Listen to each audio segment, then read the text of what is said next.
ನಿಮ್ಮೆಲ್ಲರೂ ಕೂಡ ಸ್ವಾತಂತ್ರ್ಯ ದಿನದ ಶುಭಾಶಯಗಳನ್ನು ಹೇಳೋದಕ್ಕೆ ನಾನು ಇಚ್ಛೆ ಪಡುತ್ತೇನೆ. 1947ರಲ್ಲಿ ಆಗಸ್ಟ್ 15ನೇ ತಾರೀಕು ಭಾರತ ದೇಶಕ್ಕೆ ಸ್ವಾತಂತ್ರ್ಯ ಬಂದಿದೆ. ಸುಮಾರು ಒಂದು 200 ವರ್ಷಗಳ ಕಾಲ ನಾವು ಬ್ರಿಟಿಷರ ಒಂದು ಪರಿಪಾಲನೆಯಲ್ಲಿ ನಡೀತಿದ್ದಂತ ನಮಗೆ ಸ್ವಾತಂತ್ರ್ಯ ಬೇಕೆಂಬುದಾಗಿ 1885ರಲ್ಲಿ ಬಾಲಗಂಗಾಧರ್ ತಿಲಕ್ ಎಂಬಂತ ವ್ಯಕ್ತಿಯು ಆ ಒಂದು ಬ್ರಿಟಿಷರಿಗೆ ಮನವಿ ಮಾಡಿದ್ದೇನೆ, ಆತನು ಅಲ್ಲಿಂದ ಅವರಿಗೆ ಬಿಡುಗಡೆ ಭಾರತಕ್ಕೆ ಬೇಕು ಎಂಬುದಾಗಿ. ಆ ಒಂದು ಸಂದರ್ಭದಲ್ಲಿ ನಾವು ನೋಡುತ್ತೇವೆ 1915ರಲ್ಲಿ ಗಾಂಧೀಜಿ ಅವರು ಪರಿಪಾಲನೆಗೆ ಅದರ ಲೀಡರ್ಶಿಪ್ ಆಗಿ ಅವರು ಮುಂದೆ ಬರುತ್ತಾರೆ. ಭಾರತ ದೇಶಕ್ಕಾಗಿ ಹೋರಾಡಬೇಕೆಂಬುದಾಗಿ ಗಾಂಧೀಜಿ ಅವರು ಬಂದಾಗ ಆ ಒಂದು ಸಮಯದಲ್ಲಿ ಅವರು ಒಂದು ಹೋರಾಟದಲ್ಲಿ ಅನೇಕ ಗಣ್ಯ ವ್ಯಕ್ತಿಗಳು ಈ ಒಂದು ಸ್ವಾತಂತ್ರ್ಯಕ್ಕಾಗಿ ಹೋರಾಡಿದಾಗಿ ನಾವು ನೋಡ್ತಾ ಇದ್ದೇವೆ.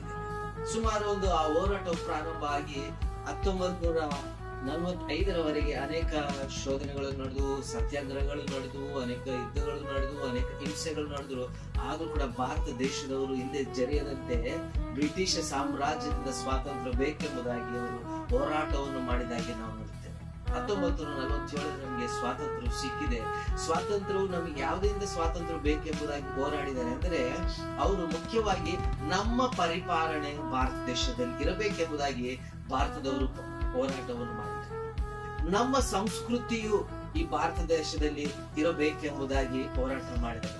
ನಮ್ಮ ಭಾರತ ದೇಶದ ಅಭಿವೃದ್ಧಿಗಾಗಿ ನಾವು ನಿರ್ಧಾರಗಳನ್ನು ತೆಗೆದುಕೊಳ್ಳುತ್ತೇವೆ ಎಂಬುದಾಗಿ ಈ ಮೂರುಗಳ ಅಂಶಗಳ ನಿಮಿತ್ತವಾಗಿ ಸ್ವಾತಂತ್ರ್ಯವು ಬೇಕೆಂಬುದಾಗಿ ಹೋರಾಟ ಮಾಡಿ ನಮ್ಮ ಭಾರತೀಯರು ಅನೇಕ ಗಣ್ಯ ವ್ಯಕ್ತಿಗಳು ಸ್ವಾತಂತ್ರ್ಯವನ್ನು ತೆಗೆದುಕೊಂಡಾಗಿ ನಾವು ನೋಡಿ ಭಾರತದ ಧ್ವಜವನ್ನು ಈ ಸ್ವಾತಂತ್ರ್ಯದ ಅಂಗವಾಗಿ ನಮ್ಮ ಮನೆಗಳಲ್ಲಿ, ನಮ್ಮ ಧರ್ಮಶಾಲೆಗಳಲ್ಲಿ, ಸ್ಕೂಲ್ಗಳಲ್ಲಿ, ಅನೇಕ ಕೆಲಸದಲ್ಲಿ ಈ ಧ್ವಜವನ್ನು ನಾವು ನೋಡುತ್ತೇವೆ. ಈ ಧ್ವಜವನ್ನು ಮಾಡಿದರು ಪಿನಿಗಲ್ ವೆಂಕಯ್ಯ ಎಂಬುದಾಗಿ ಆಂಧ್ರ ಪ್ರದೇಶ ಮೂಲದವರು ಈ ಒಂದು ಧ್ವಜವನ್ನು ತಯಾರಿಸಿದಾಗಿ ನಾವು ನೋಡುತ್ತೇವೆ.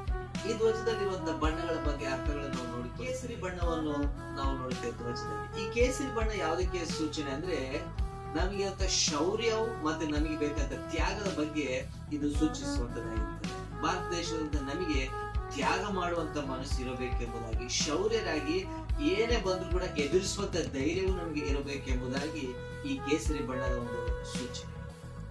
ಧ್ವಜದಲ್ಲಿ ನಾವು ನೋಡುತ್ತೇವೆ ಇನ್ನೊಂದು ಬಣ್ಣ, ಅದು ಬಿಳುಪು. ಬಿಳುಪು ಯಾವುದಕ್ಕೆ ಸೂಚನೆ ಎಂಬುದಾಗಿ ನಾವು ನೋಡುವಾಗ ಸತ್ಯಕ್ಕೆ ಅದು ಸೂಚನೆ ಆಗಿದೆ, ಶಾಂತಿಗೆ ಅದು ಸೂಚನೆ ಆಗಿದೆ, ಪರಿಶುದ್ಧತೆಗೆ ಅದು ಸೂಚನೆ ಆಗಿದೆ. ಅಂದ್ರೆ ಈ ಮೂರು ಗುಣಗಳು ನಮ್ಮ ಕುಟುಂಬಗಳಲ್ಲಿ, ನಮ್ಮ ವೈಯಕ್ತಿಕವಾಗಿ, ನಮ್ಮ ದೇಶದಲ್ಲಿ ಇರಬೇಕೆಂಬುದಾಗಿ ಈ ಬಿಳುಪು ಬಣ್ಣದ ಒಂದು ಅರ್ಥವಾಗಿದೆ. ಒಂದು ಶಾಂತಿ ನಮ್ಮ ಜೀವನದಲ್ಲಿ ಇರಬೇಕಾಗಿದೆ, ಒಂದು ಸತ್ಯವನ್ನು ನಾವು ಪಾಟಿಸಬೇಕಾಗಿದೆ, ಒಂದು ಪರಿಶುದ್ಧತೆಯು ನಮ್ಮ ಜೀವನದಲ್ಲಿ ಇರಬೇಕಾಗಿದೆ. ಈ ಮೂರು ಗುಣಗಳು ನಮ್ಮಲ್ಲಿ, ನಮ್ಮ ಕುಟುಂಬಗಳಲ್ಲಿ, ನಮ್ಮ ದೇಶದಲ್ಲಿ ಇರುವುದಾದ್ರೆ ನಮಗೆ ನಿಜವಾದಂತಹ ಸ್ವಾತಂತ್ರ್ಯ. ನಾವು ಧ್ವಜದ ಮಧ್ಯಭಾಗದಲ್ಲಿ ನೋಡುತ್ತೇವೆ ನೀಲಿ ಬಣ್ಣದಲ್ಲಿ ಇರುವಂತಹ ಅಶೋಕ ಚಕ್ರವನ್ನು ನಾವು ನೋಡುತ್ತೇವೆ. ಅಶೋಕ ಚಕ್ರದಲ್ಲಿ 24 ಅಂಚುಗಳಿಂದ ಅದು ಇರುವಂತದ್ದಾಗಿದೆ. 24 ಅಂಚುಗಳು ಏನಕ್ಕೆ ಕೊಟ್ಟಿದ್ದಾರೆ ಅಂದ್ರೆ 24 ಗಂಟೆ ಭಾರತದಲ್ಲಿ ಸ್ವಾತಂತ್ರ್ಯವಾಗಿ ನಡೆಯಬೇಕು ಎಲ್ಲರೂ ಎಂಬುದಾಗಿ. 24 ಗಂಟೆ ನಾವು ಕೆಲಸದಲ್ಲಿ ನಿರಂತರವಾಗಿ ಇರಬೇಕು ಎಂಬುದಾಗಿ ಅದೊಂದು ಸೂಚನೆ ಆಗಿರುತ್ತದೆ. ಅಶೋಕ ಚಕ್ರವು ನ್ಯಾಯಕ್ಕೂ ಸತ್ಯಕ್ಕೂ ಅದು ಸೂಚನೆ ಆಗಿದೆ. ಅಂದ್ರೆ ನಮ್ಮ ಜೀವನದಲ್ಲಿ, ನಮ್ಮ ದೇಶದಲ್ಲಿ ನ್ಯಾಯಬದ್ಧರಾಗಿ ನಾವು ನಡೆಯಬೇಕು, ಸತ್ಯವನ್ನು ಅನುಸರಿಸಬೇಕು ಎಂಬುದು ಅಶೋಕ ಚಕ್ರವಾಗಿದೆ.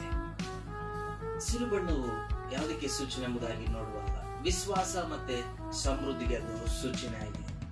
ವಿಶ್ವಾಸ ಅಂದರೆ ಒಬ್ಬರನ್ನೊಬ್ಬರು ನಾವು ವಿಶ್ವಾಸಿಸಬೇಕು. ಯಾವುದೇ ಧರ್ಮ ಆಗಿರ್ಲಿ, ಯಾವುದೇ ಮತ ಆಗಿರ್ಲಿ, ಯಾವುದೇ ಜನಾಂಗವಾಗಿರ್ಲಿ, ಒಬ್ಬರನ್ನೊಬ್ಬರು ನಾವು ವಿಶ್ವಾಸಿಸಬೇಕೆಂಬುದಾಗಿ ಹಸಿರು ಬಣ್ಣ ನಮಗೆ ವಿವರಿಸುತ್ತಾರೆ. ಸಮೃದ್ಧಿ ಎಂಬುದಾಗಿ ನೋಡುವಾಗ ನಮ್ಮ ಕುಟುಂಬಗಳಲ್ಲಿ ಸಮೃದ್ಧಿಯಾಗಿ ದೇವರು ಆಶೀರ್ವದಿಸಬೇಕು ಎಂಬುದಾಗಿ ಸಮೃದ್ಧಿಗೆ ಅದು ಸೂಚನೆ ಆಗಿದೆ. ನಾವೆಲ್ಲಾದ್ರೂ ಹೊಲ ಗದ್ದೆಗಳಲ್ಲಿ ನಾವು ನೋಡುತ್ತೇವೆ, ಬಿತ್ತಲು ಹೋದಾಗ ನಮ್ಮ ಹೊಲಗಳಲ್ಲಿ ಹಚ್ಚ ಹಸಿರಾದಂತಹ ಹೊಲ ಕಾಣುತ್ತೇವೆ. ಅವಾಗ ಏನಾಗುತ್ತೆ, ಸಮೃದ್ಧಿ ಆದಂತ ಸಂತೋಷವು, ಸಮಾಧಾನವು ಬರುತ್ತದೆ. ಸಮಾಧಾನವು, ಸಮೃದ್ಧಿಯು, ಆ ವಿಶ್ವಾಸವು ನಿಮ್ಮ ಕುಟುಂಬಗಳಲ್ಲಿ, ನಿಮ್ಮ ಕೆಲಸಗಳಲ್ಲಿ ದೇವರು ಕೊಡಲಿ ಎಂಬುದಾಗಿ ಈ ಹಸಿರು ಬಣ್ಣವನ್ನು ವಿವರಿಸುತ್ತದೆ.